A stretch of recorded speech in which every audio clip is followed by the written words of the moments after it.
أعوذ بالله من الشيطان الرجيم. بسم الله الرحمن الرحيم. الحمد لله رب العالمين. الرحمن الرحيم. مالك يوم الدين. إياك نعبد وإياك نستعين. اهدنا الصراط المستقيم.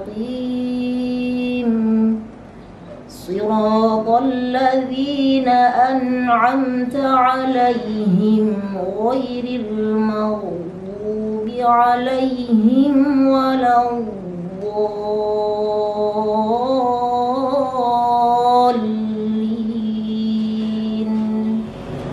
Assalamualaikum warahmatullahi wabarakatuh.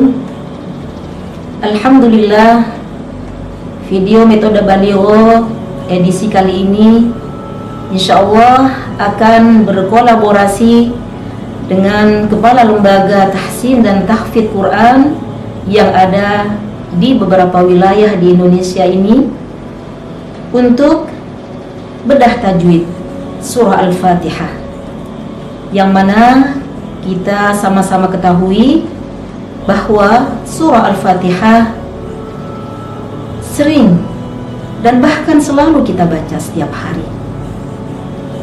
Maka akan sangat penting untuk disimak. Semoga bermanfaat. Bismillahirrahmanirrahim.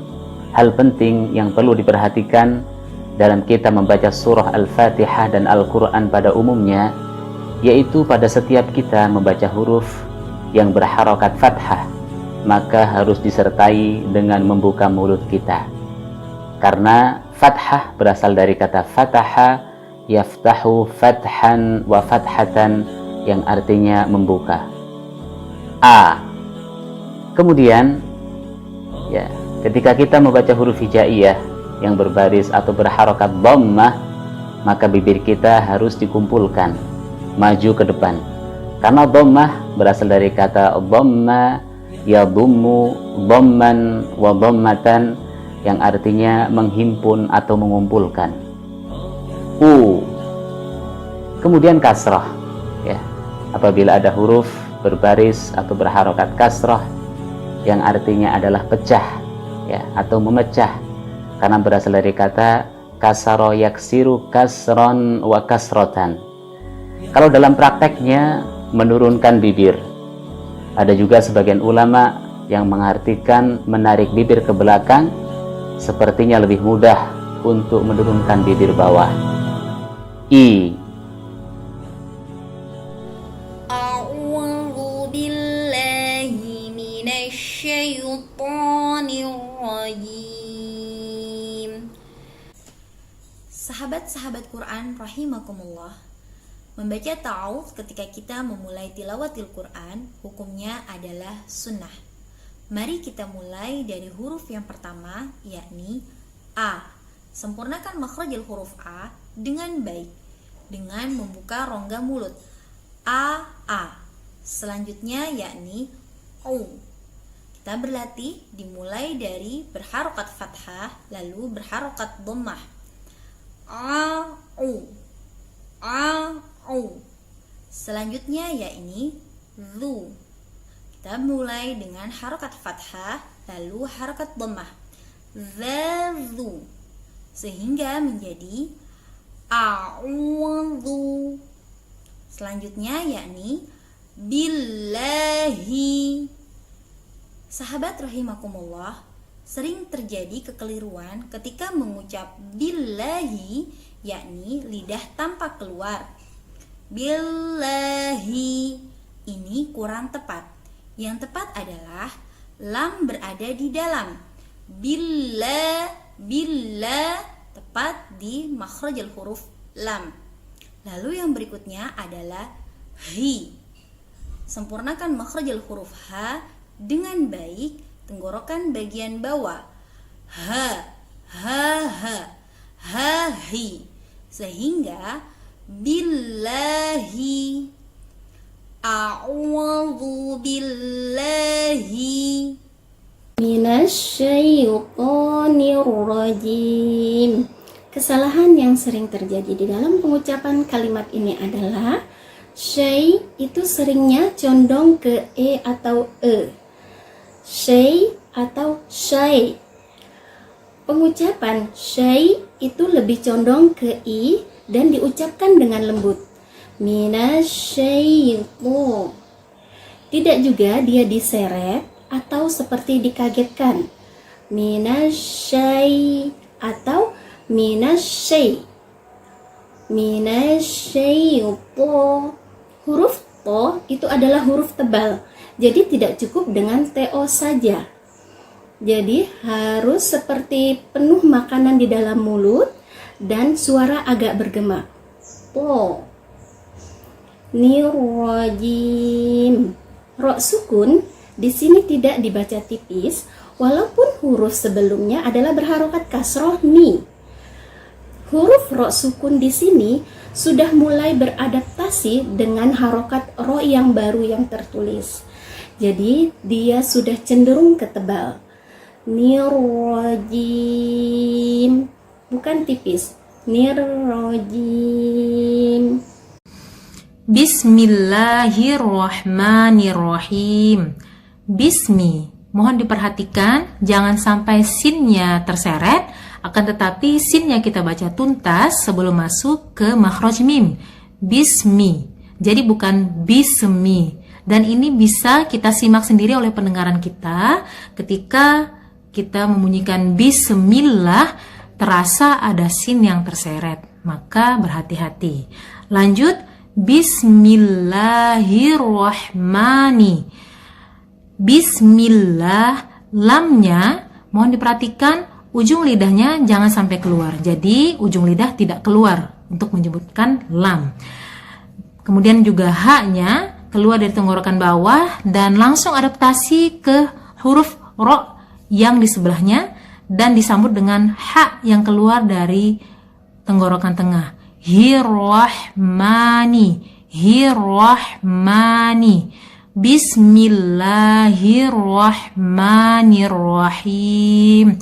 Nah, jadi penting untuk kita perhatikan, betul-betul kita perhatikan makhraj dari masing-masing setiap hurufnya, maka insya Allah bacaan kita akan menjadi lebih fasih. Bismillahirrahmanirrahim.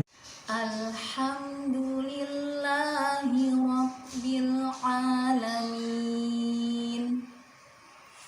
Hati-hati huruf A keluar dari tenggorokan, jangan ngambang. A, al, ha, lam, tidak tawalut, diselesaikan sukunnya. Hamdu, mim juga seperti itu, jangan sampai memantul, jangan sampai tawalut, karena bagaimanapun mim ada sedikit sifat gunahnya walaupun tidak sempurna. Hamdu, du, bedakan dengan du dari Indonesia. Du, bukan ya, tapi du, dia satu makhraj dengan sa, hanya tidak memakai hamas.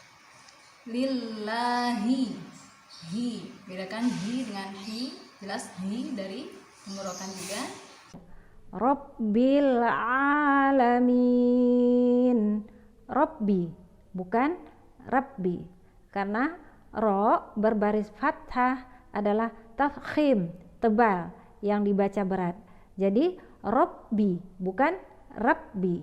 Lalu Rabbil alamin, bukan Rabbil.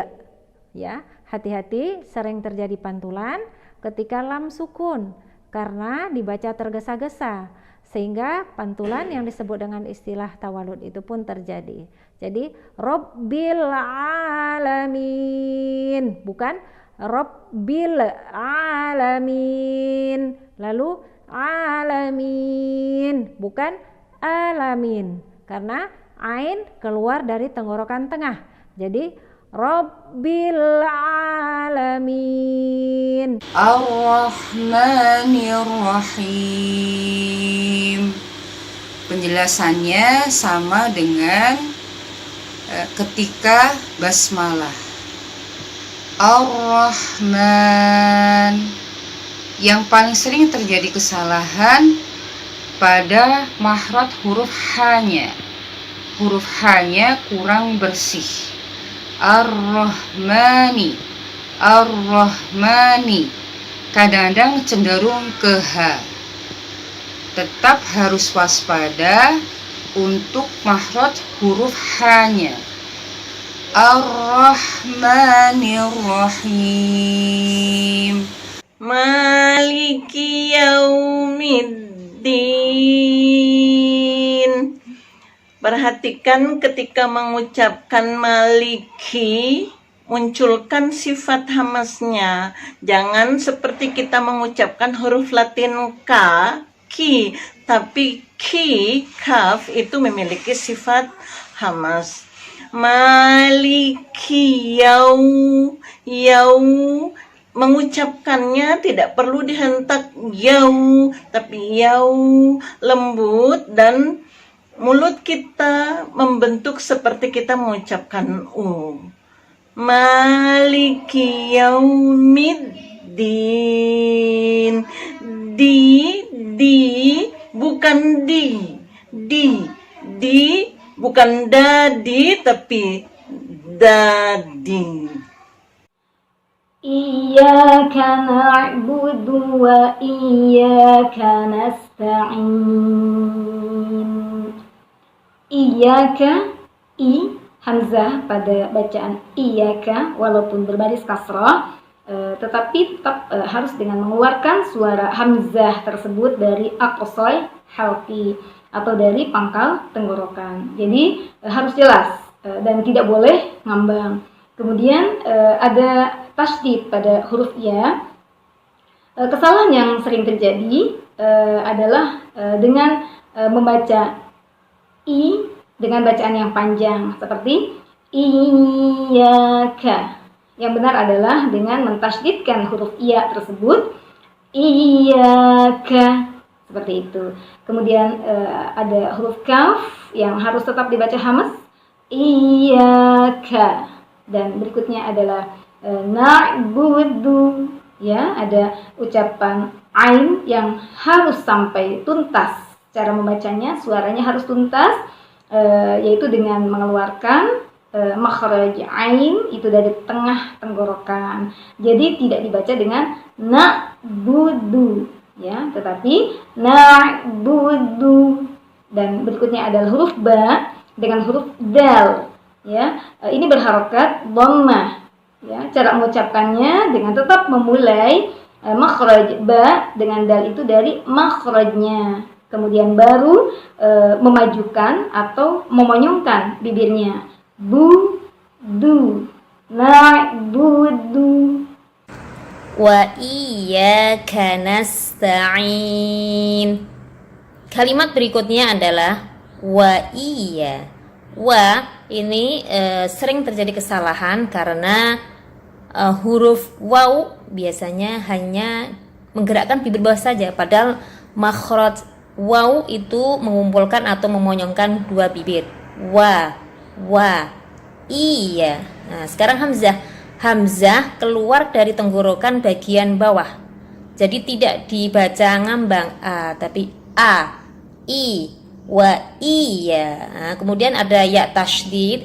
Ya tasydid ini kita tekan saja, jadi tidak dipanjangkan karena sering terjadi kesalahan dipanjangkan. Wa iyyaka, ka ini mempunyai sifat hamas, yaitu sifat yang ketika kita mengucapkan disertai dengan keluarnya angin, maka kakiku, ka. Wa iyyaka nasta'in. Nah, sin sama ta ini mempunyai sifat hamas. Biasanya kalau ada dua huruf yang mempunyai sifat hamas dua-duanya, maka biasanya ada yang dikalahkan. Tapi ketika kita mengucapkan sin sama ta di sini, sama-sama kita berikan haknya, yaitu sifat hamas. Nasta'in. Kemudian huruf ain. Huruf ain ini keluar dari tenggorokan bagian tengah. Nah, biasanya kesalahan diucapkan dengan hamzah. Jadi nasta'in, tapi nasta'in wa iyyaka nasta'in. Ihdinas siratal mustaqim. Ihdina. Di situ ada huruf hamzah wasol berharokat kasroh, bunyinya i, tidak i, tapi i disertai dengan menurunkan bibir bawah. I. Mengeluarkan suara hamzah dan ha sama, keluar dari tenggorokan bawah. I. I. Suara hamzah terdengar jelas karena ada penekanan. I.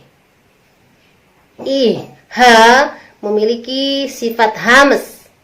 Ketika mengucapkan huruf ha disertai dengan keluar angin. I. I. Mengalir seperti itu.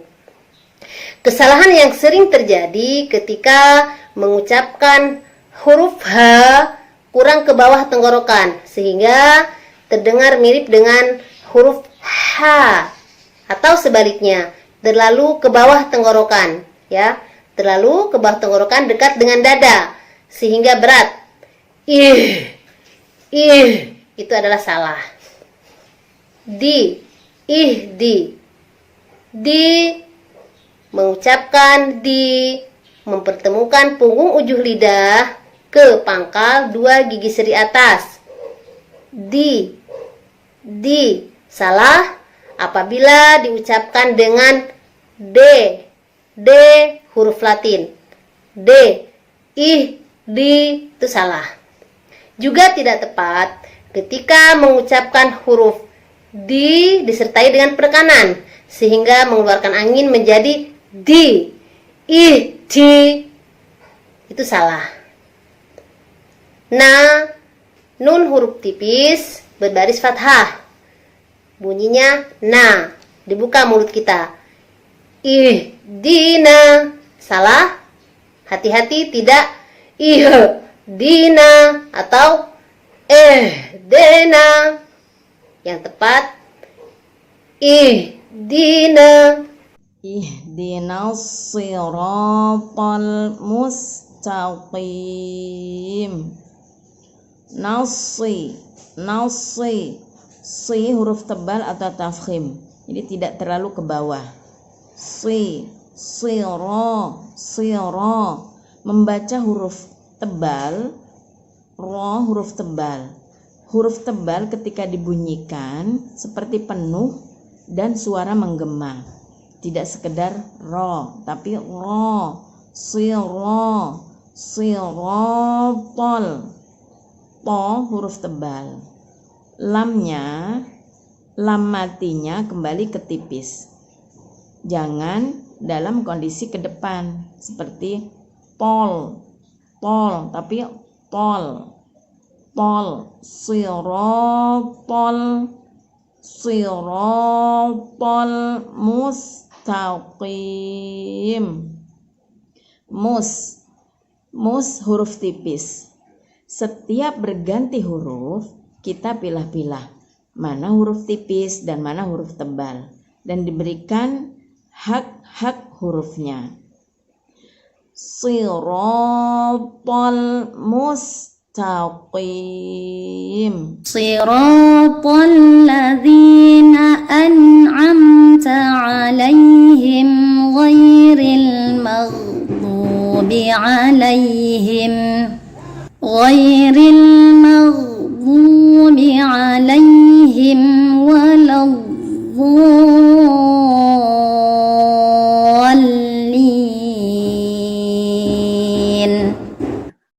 Sirata, si itu ketika mengucapkan si, kasrohnya tidak terlalu turun ke bawah supaya menjaga huruf tebalnya. Jadi bergerak tapi tidak terlalu turun ke bawah. Sirata. Siratal ladzina. Ladzina.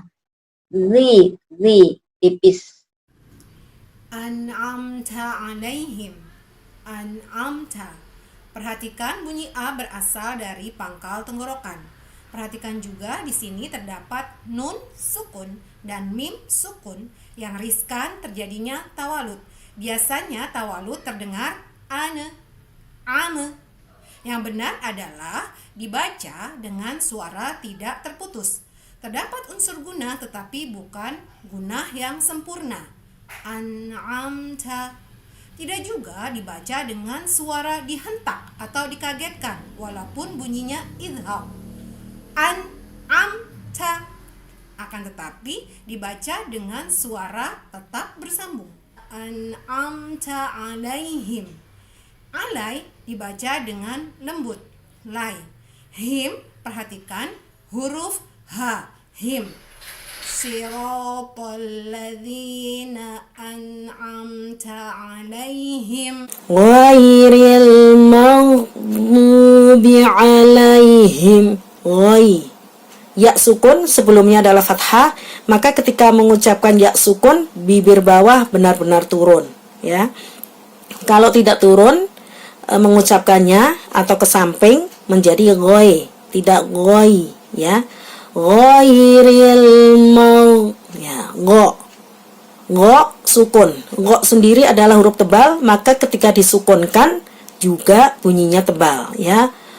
Mau, ya, dengan cara menarik sedikit bibir ke depan, ya, sedikit saja. Mau, ya. Kemudian go ini ketika disambungkan dengan huruf depannya itu biasanya suka ada bunyi e-nya. Magmu, nah, biasanya seperti itu kalau tidak sempurna mengucapkan huruf go sukunnya, ya. Kemudian mu ini adalah huruf mo, huruf tebal juga, maka sifat dari huruf mo ini adalah sifat yang diabaikan sifat istitolahnya, yaitu sifat memanjang atau menggelanyut dari pangkal salah satu pinggir lidah sampai ujungnya, ya. Terus kemudian menggelanjutnya ini juga tidak terlalu lama, ya, tidak mau mu, ya, tapi hanya mau mu, ya, seperti itu. Ghairil maghdubi alaihim waladdallin. Kemudian huruf wa. Wa keluar dari dua bibir atas bawah mengumpul. Wa. Walau huruf la langsung masuk ke huruf bo-nya, tidak terpisah. Walau bo. Di sini ada huruf bo. Huruf bo memiliki sifat istitolah. Istitolah itu adalah suara menggelayut yang mengiringi makhraj huruf bo. Jadi cara pengucapannya tidak boleh langsung walau do,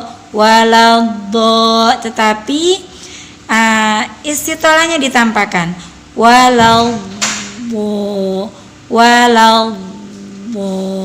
seperti itu. Bolin.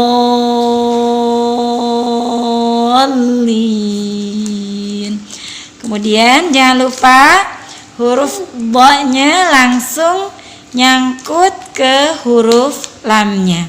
Walau bolin.